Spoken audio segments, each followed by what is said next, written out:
Well, since our last interview, Justin Johnson, aka Straight Drop, got sentenced to life in prison for the murder of Young Dolph. Yeah. And in fact, I think they gave him another 50 years. Memphis has weathered its share of storms, but nothing shook the city like November 17th, 2021. Middle of the day, clear as truth, and one of the realest to ever breathe, Southern Hustle walked into Makita's homemade butter cookies for a familiar order and never walked back out. Adolph Robert Thornton Jr., known to the world as Young Dolph, was ambushed in broad daylight, struck by a hail of bullets that left no doubt. This wasn't a warning, it was an execution. Surveillance cameras told the story frame by frame. A white Mercedes pulls up. Two masked men jump out, long guns in hand, and open fire. 22 rounds tear through glass walls and, ultimately, the hope of a city that had watched Dolph turn independence into empire. No alleys, no shadows. Just the cold certainty of a hit carried out where everyone could see it. For Memphis, Dolph was more than a rapper. He was a blueprint, self-made, self-owned, a man who built paper route empire without bowing to gatekeepers. He gave back, put people on, and moved with a blend of grit and grace that made the hood proud. That's why the murder didn't feel like another headline. It felt like a message, and it demanded an answer. Who wanted him gone, and why? Investigators moved fast. Within months, 4 names surfaced, and the arrest began. That's your Gap hoodie, is that right? That's you, who are you shooting at? No.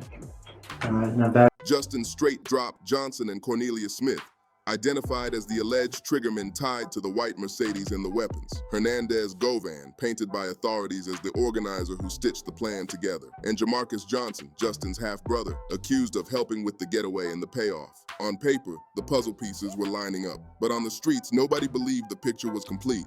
Because this kind of murder doesn't grow in isolation. It grows from history, years of tension, ego, money, and music tangled into something sharper than lyrics. To understand why Dolph died where he bought cookies, you have to rewind to a rivalry that outgrew the booth.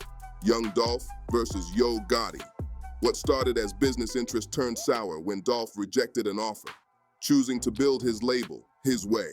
From there, the energy curdled. Subliminals became direct shots, then full-on disrespect. Most infamously on Dolph's 2017 track, Play With Yo Be Chick. A record that tore past rap politics and hit the personal nerve nobody can ignore. When music is tethered to real crews, real money, and real reputations, diss records don't just chart, they ricochet. In 2017, Dolph's bulletproof SUV was sprayed with over 100 shots in Charlotte. Months later, he was critically wounded in Los Angeles. He survived both.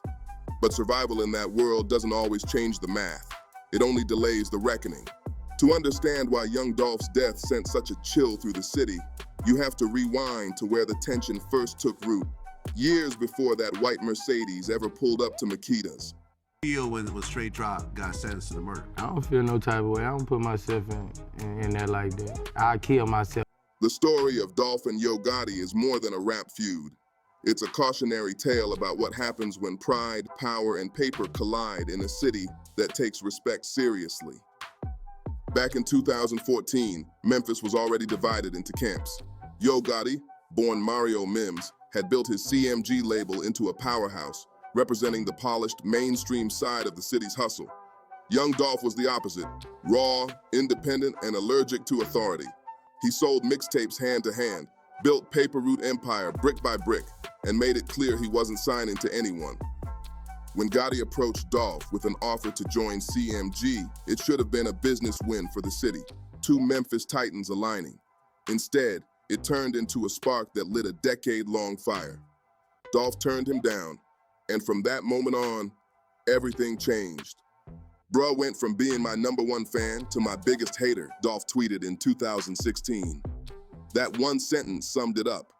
What started as opportunity became animosity. In Memphis, ego is currency and rejection is personal. Dolph's refusal wasn't just a business decision. It was a statement that he didn't need anyone's cosign, not even the city's reigning heavyweight. The response came fast. Gotti and his crew started throwing subliminals, then direct disses. Dolph fired back with full force. His 2016 album, King of Memphis, wasn't just music. It was a declaration of dominance. He was telling the city, and Gotti, that there was room for only one king, and he wasn't moving off his throne for anyone. Then came the real blow. Play with Yo Beej. Dolph didn't just diss Gotti, he humiliated him. The track's cover art mocked missed calls from Gotti's ex, and the video featured a Gotti lookalike being clowned on camera. That wasn't rap beef anymore, that was disrespect. In the streets, a line like that doesn't fade with the beat. It lingers in the air like smoke, demanding retaliation. The fallout was immediate. In February 2017, during the CIAA tournament in Charlotte, Dolph's bulletproof SUV was ambushed by gunmen who unleashed over 100 rounds. He walked away untouched, protected by armor and luck. 7 months later, in Los Angeles, his luck ran thin. Outside a Hollywood hotel, Dolph was shot multiple times and left in critical condition. The LAPD briefly named Gotti as a person of interest before clearing him, but the connection was impossible to ignore. One of Gotti's associates, Corey McClendon, was arrested for attempted murder and later released without charges. By the time Young Dolph was murdered in November 2021, the streets already sensed the storm brewing. The previous shootings, the disrespect, the tension between Paper Route Empire and CMG, it all felt like unfinished business waiting for a trigger. And when those 22 shots echoed through Makita's cookie shop, Memphis knew immediately. This wasn't random. This was a mission. But the mission wasn't clean.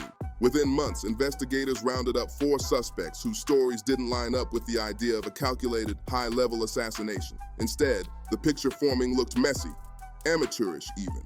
Yet the stakes were enormous. The suspects were Justin "Straight Drop" Johnson, accused shooter; Cornelius Smith, accused second shooter; Hernandez Govan, accused mastermind who allegedly coordinated the hit; Jamarcus Johnson, accused of helping the shooters flee and distribute payment. The arrests answered one question: who pulled the trigger? But opened a dozen more about who ordered it, who funded it, and who benefited from Dolph's death. For nearly 3 years, the city waited. And then, in September 2024, the courtroom doors finally opened. This wasn't just a trial, it was a reckoning. Everyone with ties to Memphis hip-hop, from fans to OGs to industry insiders, watched every update like it was the Super Bowl. The case wasn't just about justice, it threatened to pull powerful people into the spotlight. The prosecution came out swinging. Surveillance footage of the white Mercedes, cell tower pings placing Johnson and Smith near the scene, ballistics linking the weapons, text messages and calls between the defendants. But none of it hit harder than one man's decision to flip. Cornelius Smith turned state's witness. In a move that shook the streets, Smith admitted he was involved, but he didn't stop there. Under oath, he claimed the hit was bigger than him and straight drop, pointing the finger toward a name that froze the courtroom: Anthony Big Jook Mims, Yo Gotti's older brother. According to Smith, Big Jook put $100,000 on Dolph's head. He said the bag was supposed to be split. $40,000 for him, $40,000 for Justin Johnson, $20,000 for Govan. Smith also claimed he and Johnson met with Big Jook before the murder to plan it, and FaceTimed him afterward to confirm the job was done. And if that wasn't enough, he testified that someone from the CMG circle later dropped $50,000 toward his legal fees. The courtroom erupted. Social media lit up. Memphis held its breath. The implications were nuclear. If true, this meant the plot stretched far beyond street soldiers, into the upper structure of one of the city's biggest rap empires. But Smith was a compromised witness. The defense attacked hard, revealing a jailhouse letter where Smith allegedly told family members he'd say whatever to save himself. They hammered the contradictions. Smith said he was promised $40,000, but only got $800, a detail so sloppy it made the alleged conspiracy look disorganized, not elite. Despite all doubts, the jury convicted Justin Johnson on all counts. He received life in prison, eligible for release at age 81, a sentence that effectively ended his life in the free world. But while the verdict closed one chapter, Smith's testimony blew the entire story wide open, because the streets wanted to know if Big Jook funded the hit. Who else knew? When Cornelius Smith pointed his finger toward Anthony Big Jook Mims, the courtroom didn't just shift, it cracked open. Big Jook wasn't some random street figure. He was Yo Gotti's brother, a man deeply woven into CMG's operations, respected and feared in equal measure. If Smith was telling the truth, the hit on Young Dolph reached far higher than anyone expected. And if he was lying, he was playing with the kind of fire that burns entire cities down. But the streets never got the chance to hear Big Jook's side of the story, because he was already dead. In January 2024, just 10 months before Smith's testimony, Big Jook was executed outside a Memphis restaurant during a repast, a gathering after a funeral. Broad daylight again, multiple shots, a public killing in front of his mother, no arrests, no witnesses talking, no answers. The timing was too sharp to ignore. Some said it was retaliation for Dolph. Others said it was internal. A few whispered that it was a cleanup job, a way to silence someone who knew too much before the courts got their hands on him. But in Memphis, rumors move faster than bullets, and proof rarely keeps up. What Big Jook's death did accomplish, without question, was this. It permanently erased the only man who could confirm or deny the allegations Smith made. And that made the unanswered questions even louder.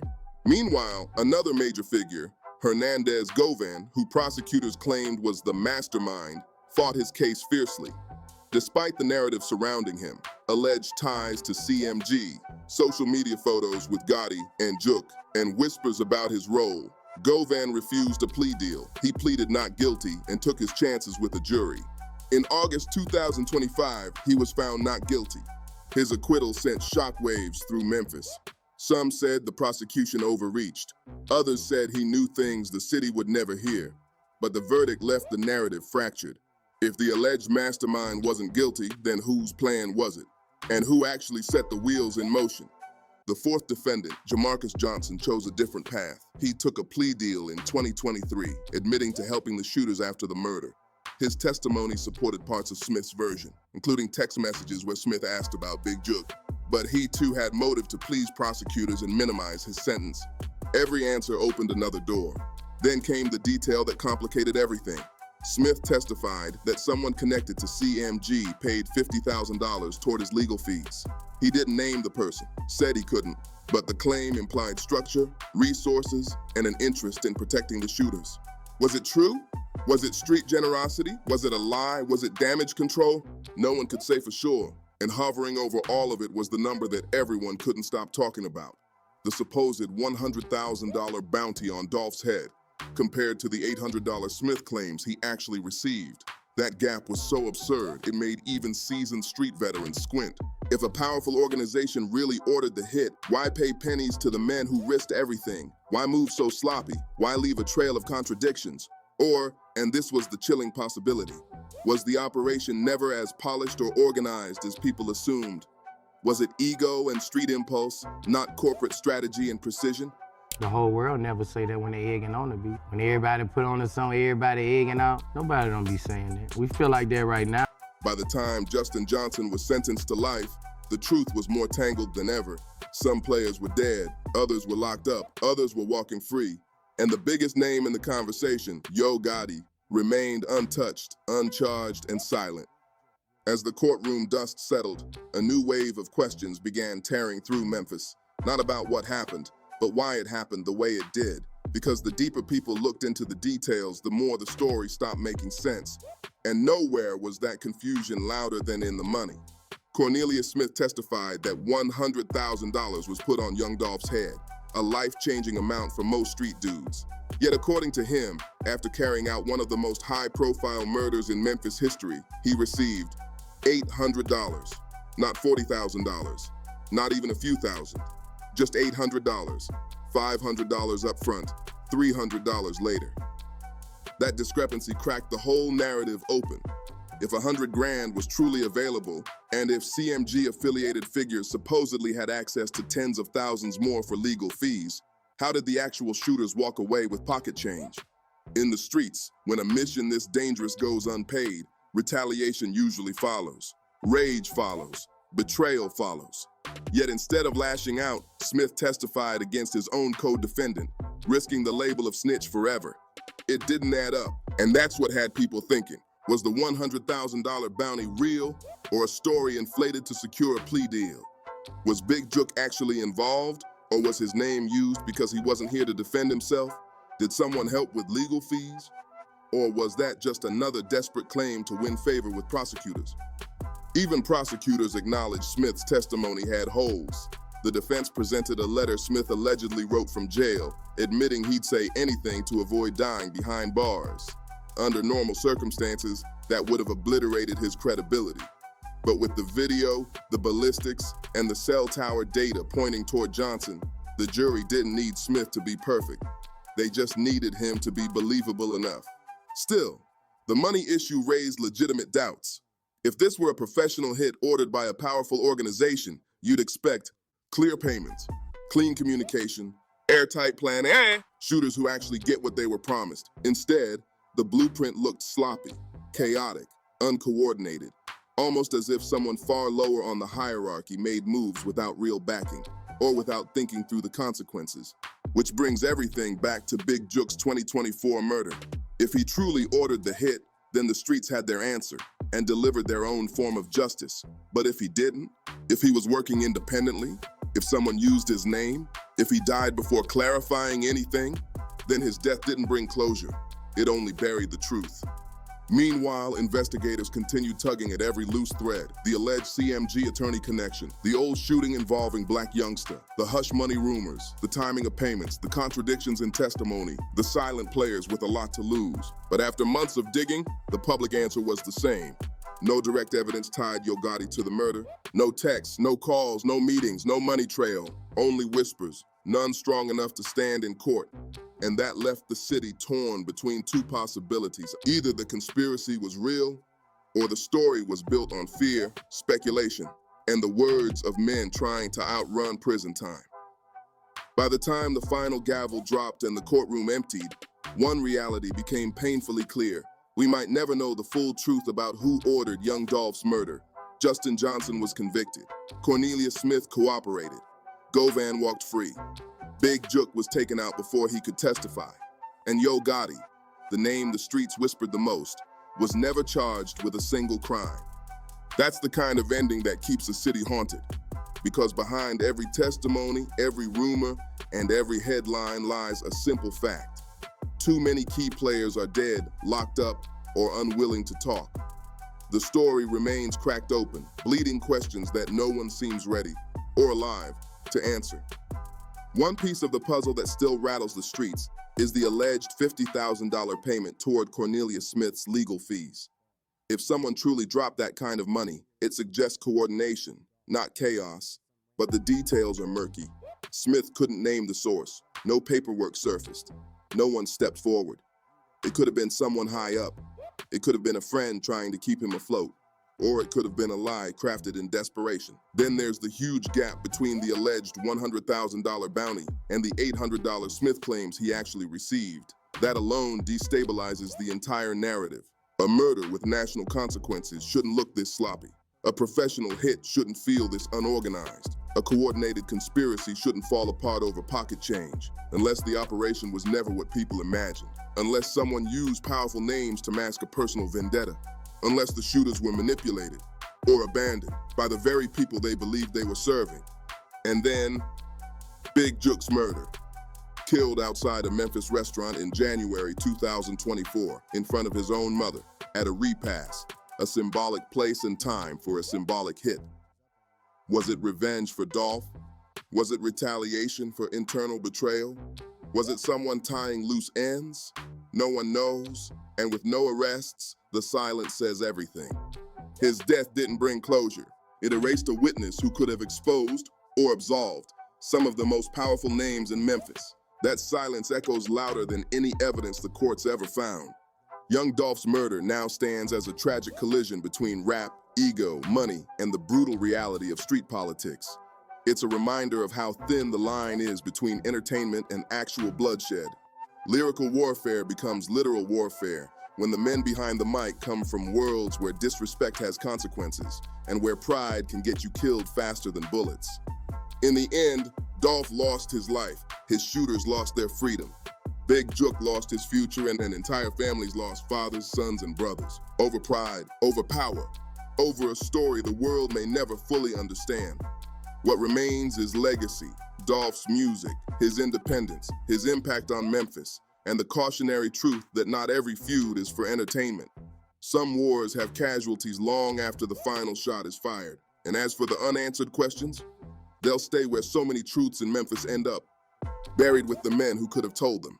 If you found this deep dive powerful and eye-opening, make sure you hit that like button, share this video, and subscribe for more stories that dig beneath the headlines and uncover the real narratives shaping hip-hop culture.